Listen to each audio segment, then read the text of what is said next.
Étalement de schiste sur le parcours, entretien du sentier et plantation, c'est la mission du Centre d'initiation à l'environnement aujourd'hui, dans le cadre de ce chantier participatif au niveau du sentier de la forêt sèche de Tipenga à Pointe-Boute. On voit bien quand il pleut, là, on voit l'argile.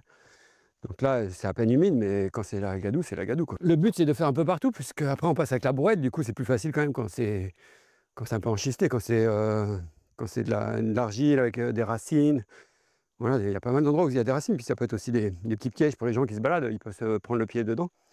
Du coup, quand on met du schiste, ça égalise un petit peu partout.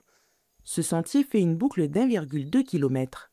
Aménagé depuis 2019 dans le respect de l'écosystème par le CIE, des scolaires ou des personnes lambda lors de chantiers participatifs comme celui-ci.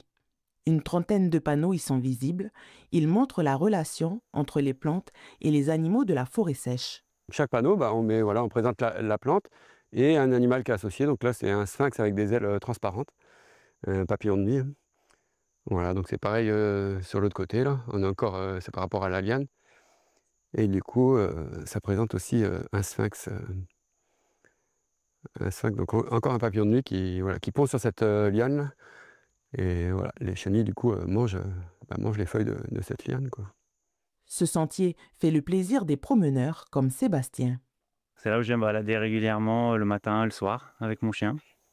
Donc du coup, ouais, c'est agréable qu'il soit aménagé, entretenu. On voit en plus qu'il y a des nouvelles plantations, donc c'est chouette. Le centre d'initiation à l'environnement sera présent ce samedi au Salon de l'horticulture à Théhari. L'occasion de présenter la forêt sèche, notamment ce sentier.